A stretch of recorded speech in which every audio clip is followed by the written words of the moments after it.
नमस्कार मेरे दोस्तों, कैसे हैं आप लोग। आप सभी लोग के सामने मैं बजट लेकर के आ गया हूं। बजट का सब कुछ हम लोग जानेंगे 10 पॉइंट्स के माध्यम से।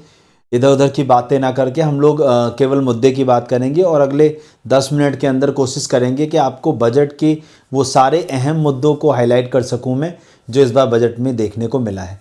वैसे हालांकि कोई बहुत ज़्यादा ऐसा परिवर्तन देखने को नहीं मिला है जिससे बहुत ज़्यादा किसी सेक्टर को बेनिफिट हो रहा हो, लेकिन हाँ, कुछ चीज़ें ऐसी की गई हैं जो शायद इस बजट में थोड़ी सी सराहनीय हैं और उसकी सराहना करनी चाहिए, तो उसके बारे में मैं आपके साथ डिस्कशन करूंगा। तो केवल 10 मुद्दे हम लोग जानने की कोशिश करते हैं, ठीक है। चलिए, तो देखिए 2026 का रोड मैप क्या है। इंफ्रास्ट्रक्चर, स्वास्थ्य और डिजिटल इंडिया पर विशेष जोर।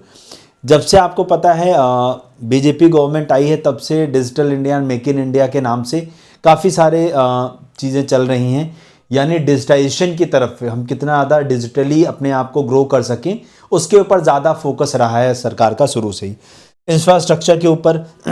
तो इस बार के बजट में एक चीज़ देखने को मिली है कि जो टीयर 2, टीयर 3 सिटीज़ है, जैसे मैं बात करता हूँ लखनऊ हो गया, इलाहाबाद हो गया, आगरा हो गया, कानपुर हो गया, हाँ ऐसी सिटीज़, यहाँ पर इंफ्रास्ट्रक्चर के ऊपर इस बार ज़्यादा जोर दिया जाएगा। उनका इंफ्रास्ट्रक्चर डेवलपमेंट बहुत अच्छे से किया जाएगा ताकि वहाँ पर भी इन्वेस्टमेंट्स आ सकें, फॉरेन इन्वेस्टमेंट्स आ सकें, ठीक है। उसके बाद स्वास्थ्य के ऊपर, तो इस बार जो एक मेजर बात कही गई है कि कैंसर के ट्रीटमेंट से रिलेटेड जो मेडिसिन हैं, 16 कुछ मेडिसिन हैं, उनके ऊपर जो एक्साइज ड्यूटी लगाई जाती है, जो टैक्सेस लगते हैं, उन टैक्सेस को ख़त्म करने की बात कही गई है। आगे डिटेल में हम लोग जानेंगे। उसके बाद जानिए बजट की 10 सबसे बड़ी बातें जो आपकी जेब और जीवन पर असर डालेंगी।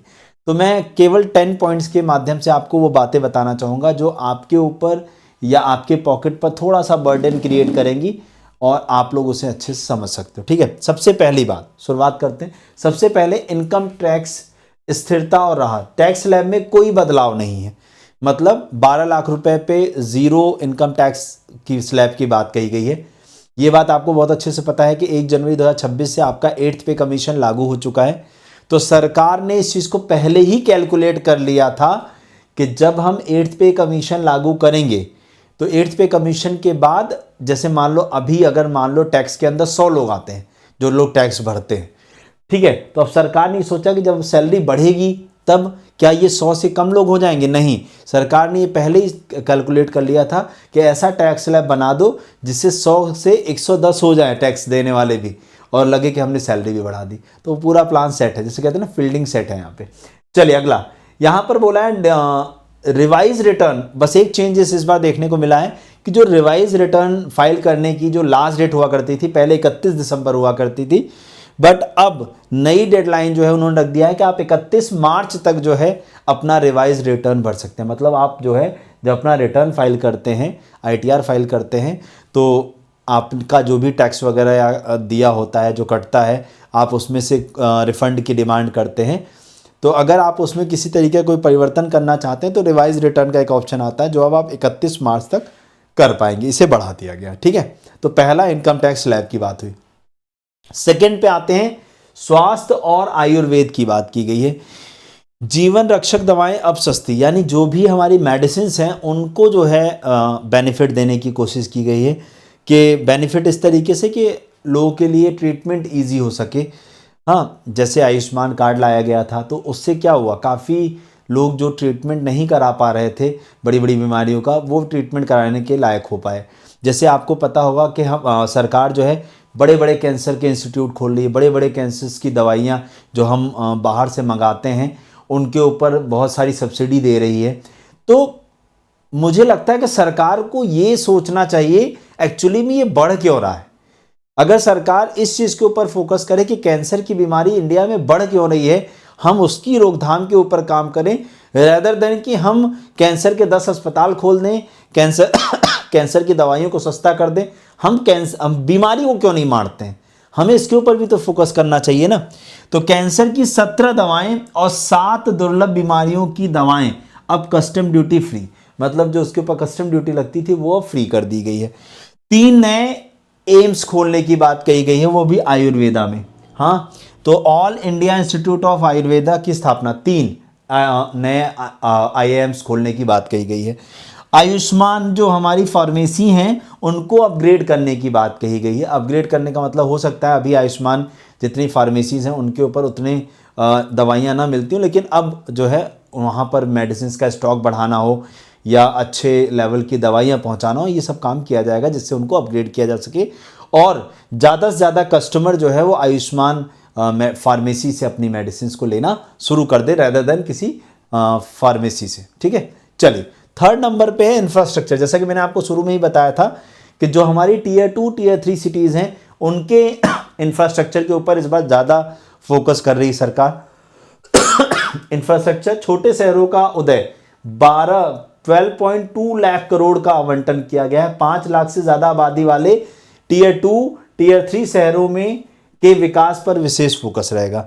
ठीक है ना, तो इस बार वो चाहते हैं कि इस बार टीयर 2 टीयर 3 सिटीज़ को डेवलप किया जाए। ठीक है, चलिए फोर्थ नंबर पे आते हैं। फोर्थ पॉइंट आप लोग का है जो कि कृषि से संबंधित है, लेकिन यहाँ पर कृषि से संबंधित बस इसलिए कि जैसे जो हमारी नगदी फसल होती है ना उनके लिए है। कैसे, देखो समझना, 2030 तक ग्लोबल ब्रांड बनने का लक्ष्य है। कोकोनट प्रमोशन स्कीम, नारियल की पैदावार बढ़ाने पर जोर। अब एक बात बताओ, अगर आप एक चीज देखो, हम कह रहे हैं नारियल आप इंडिया में बेचो, सपोज आपने देखा होगा साउथ में अगर नारियल होता है वहां अगर मान लीजिए 40-50 रुपये मिलता है, तो आप नॉर्थ में भी तो आपको 40-50-60 रुपये में नारियल मिल जा रहा है। तो इस तरीके से हम नारियल को फेमस नहीं कर पाएंगे। अगर हाँ हम नारियल से बनी चीज़ों को, अगर हम लोग जैसे नारियल का चिप्स हो गया या नारियल से बनी हुई नमकीनें हो गई, हाँ, या कुछ और नारियल से जो हम बना सकते हैं उसको बनाएं और उसको पैकेज करें, तो हम उसको जब हम बेचेंगे बाहर जा करके तो हमें ज़्यादा फायदा होगा और हम ज़्यादा पैसा कमा सकते हैं। भारतीय काजू और कोको के लिए विशेष प्रोग्राम, तो यानी जो इंडियन काजू है और जो कोको है इनके लिए एक अलग से स्कीम, अलग से प्रोग्राम लाया जा रहा है जिससे इनकी बिक्री और इनकी सारी चीज़ों को, उत्पादकता को और इनकी बिक्री को, इनसे बनने वाली चीज़ों को बढ़ावा मिले और ज़्यादा से ज़्यादा कमाई हो सके एक किसान की। ठीक है, चलिए 5वें नंबर पे आते हैं। ये सबसे बेस्ट है इस बार का स्टेप, क्योंकि बहुत सारे हमारे यहाँ क्रिएटिव आइडिया वाले लोग हैं। तो बोला गया है कंटेंट क्रिएटर लैब्स बनाई जाएंगी जिसमें 15,000 सेकेंडरी स्कूल्स होंगे और 500 कॉलेजों में नई लैब्स डेवलप की जाएगी। अब यहां क्या होने वाला है, तो यहां पर जैसे मान लीजिए देखो, कंटेंट क्रिएशन का मतलब नाच गाना ही नहीं होता है, मैं आपको ये भी क्लियर कर दूं।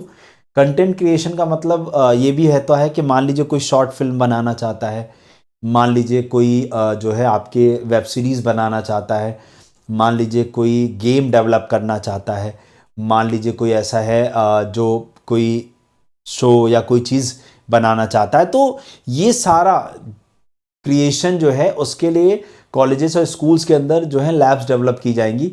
और जब लैब्स डेवलप होंगी तो यहाँ पर भी एक रोज़गार जनरेट हो सकता है कि हो सकता है उस लैब में काम करने के लिए भी एम्प्लॉयमेंट जनरेट हो। मान लो हम कहते हैं 1500, ये 15,500 हो सकता है, 15,500 रोज़गार उत्पन्न हो कि भाई जो फेमस कंटेंट क्रिएटर्स हैं या जो कोई ऐसा है जो दबा हुआ है, नहीं दिख पा रहा है, वो उसे हाईलाइट किया जाए, उसे जॉब मिल जाए, उसे कुछ पैसे मिलने लगे, ऐसा भी ऑप्शन है। तो ये एक अच्छे स्टेप है जिससे हम स्कूल लेवल पर ही बच्चे को वो चीज़ सिखा सके, बच्चे को वो ज्ञान दे सकें जिससे वो बाहर जब दुनिया में आए तो वो बड़े इजीली सारी चीज़ों को एक्सेप्ट कर सके। अब जैसे मान लीजिए आज के समय में अगर लग रहा है कि ग्राफिक्स डिज़ाइनिंग का काम बढ़ रहा है, तो भाई साहब ग्राफिक्स डिज़ाइनिंग का काम अगर हम सीख के आएंगे तो हमें तो फ़ायदा है ना, हमें जल्दी से जॉब मिल जाएगी। ठीक है ना, तो आज के समय और आज के परिवेश के हिसाब से हमें कैमरे का यूज टू करने की और कैमरे के साथ अपना तालमेल बनाने का मौका स्कूल और कॉलेज के डेज से ही मिल जाएगा। तो कंटेंट क्रिएशन लैब्स बनेंगी आप लोग की। ठीक है, उसके बाद महिला सशक्ति के लिए और सुरक्षा के लिए कुछ बातें कही गई हैं और व्यापार के लिए बोला है कामकाजी महिलाओं के लिए बुनियादी ढांचा बनाने की कोशिश की गई है। 800 जिलों में वर्किंग वुमेन हॉस्टल्स खोलने की बात कही गई है, 800 जिलों के अंदर। ठीक है ना, फिर सी मार्ट योजना, महिलाओं को कारोबार के लिए कम ब्याज पर लोन मिलेगा। सी मार्ट स्कीम के तहत जितनी भी गवर्नमेंट जितनी भी महिलाएं हैं जो एंटरप्रेन्योर्स हैं या जो कोई अपना MSME का बिजनेस स्टार्ट करना चाहती हैं, स्टार्टअप करना चाहती हैं, उनको कम ब्याज पर जो है वो लोन मुहैया कराया जाएगा। तो ये भी एक अच्छा उदाहरण है महिला सशक्तिकरण के लिए कि हम महिलाओं को बढ़ावा देना चाहते हैं कि वो आएँ, बढ़ चढ़ कर हिस्सा लें और अपना काम स्टार्ट करें। चलिए 7वें नंबर पे, ये जैसे कि आपको ये बात बहुत अच्छे से पता है कि जब से गवर्नमेंट आई है तब से इस ट्रेन की स्पीड बढ़ाना हो, ट्रेन की रैक्स का सुधारना हो, या वंदे भारत ट्रेन को लाना हो, अमृत भारत ट्रेन को लाना हो, तो जब से गवर्नमेंट आई है तब से उसका फोकस ये रहा है कि हम सुविधाओं को अच्छा करें। तो इसी के तहत जैसे अभी एक हाई स्पीड कॉरिडोर के ऊपर काम चल रहा है, तो ये कहा गया है कि हम 7 नए कॉरिडोर्स बनाने के ऊपर काम करेंगे। पहला है मुंबई से पुणे, दूसरा पुणे से हैदराबाद, हैदराबाद से बेंगलोर, हैदराबाद से चेन्नई, सिलीगुड़ी से वाराणसी, दिल्ली से वाराणसी और बेंगलोर से चेन्नई। ये 7 नए कॉरिडोर्स की बात कही जा रही है, जबकि अभी हम एक कॉरिडोर के ऊपर काम कर रहे हैं जो शायद कोविड की वजह से लेट हो गया और 2027 में उसका जो है वो लोकार्पण हो जाएगा या वो स्टार्ट हो जाएगा। तो यहाँ पर हमें हाई स्पीड ट्रेन्स देखने को मिलेंगी और हाई स्पीड ट्रेन्स देखने से हमें बेनिफिट ये होगा कि हम कम समय में जो है अपनी दूरी को तय कर पाएंगे, रेदर देन जैसे फ्लाइट में मान लो आपको जितना समय लगता है उससे थोड़ा ज़्यादा ही लगेगा, लेकिन आपको कंफर्टेबल जर्नी मिल पाएगी। ठीक है, तो ये एक जो है काफ़ी अच्छा स्टेप है कि हम जो है हाई स्पीड कॉरिडोर्स की तरफ काम करेंगे। 8th पॉइंट में जब हम बात करते हैं तो टेक्सटाइल और खादी, महात्मा गांधी ग्राम स्वराज के पहल के तहत क्या बोला गया है, मेगा टेक्सटाइल पार्क और नेशनल फाइबर स्कीम के तहत चीज़ें की जाएंगी। खादी के प्रोडक्शन, ट्रेनिंग और मार्केटिंग के लिए नई योजनाएं, मतलब जितना भी हमारा, चूँकि खादी हम अपने यहाँ बनाते हैं, आपको भी पता होगा, खादी जैसे खादी के नाम से चीज़ें, आप लोग के कपड़े हो गए, कंबल हो गए, कुर्ते पैजामे, काफ़ी चीज़ें खादी का प्रोडक्ट बनता है जो, उसको हम बढ़ावा देंगे क्योंकि उससे काफ़ी जो छोटे कुटीर उद्योग वाले लोग हैं, जो जुड़े हुए उससे लोग हैं, उनको उसका फ़ायदा होगा और उसको हम प्रमोट करेंगे, मार्केटिंग करेंगे, जिससे ज़्यादा से ज़्यादा लोग जो है वो खादी का प्रयोग करना शुरू करें। ठीक है, चलिए नेक्स्ट है 9th नंबर है बौद्ध सर्किट बनाने की बात कही जा रही है। अगर इसके ऊपर हम काम करते हैं तो हमारे यहाँ इंडिया के अंदर जो है आप लोग को टूरिज्म में बढ़ावा मिलेगा, टूरिज्म में बढ़ावा होगा तो बट ऑब्वियस है इनकम बढ़ेगी। तो जो लोग वहाँ पर हैं, जो लोग उस स्टेट के हैं, उस राज्य के हैं, उनको जो है पैसे मतलब रोजगार का अवसर मिल जाएगा, साथ ही साथ वो राज्य की जीडीपी भी बढ़ जाएगी क्योंकि वहाँ पर जो है टूरिज्म बढ़ेगा। तो इसलिए क्या किया गया, बौद्ध सर्किट को बनाने की बात की गई। पूर्वोत्तर के 5 राज्यों में बौद्ध सर्किट का निर्माण, अरुणाचल प्रदेश, असम, सिक्किम, मिजोरम और त्रिपुरा, ये 5 वो राज्य हैं जिनसे बौद्ध सर्किट बनाने की बात कही जा रही है कि अगर कोई बौद्ध भिक्षु जो है एक जगह अगर आता है तो उसे पूरा सर्किट घुमाया जाए, सब जगह वो घूमे, और सब जगह जब वो घूमेगा तो बट ऑब्वियस है वहाँ पर उस राज्य में पैसे का फ्लो बढ़ेगा, उस राज्य की स्थितियां बदलेंगी, उस राज्य में डेवलपमेंट होगा, और डेवलपमेंट होगा तो वो और ज़्यादा से ज़्यादा पर्यटकों को आकर्षित करेगा। चलिए नेक्स्ट है, हाँ, खेलो इंडिया मिशन के तहत जो है टैलेंट और ट्रेनिंग को फोकस किया जाएगा।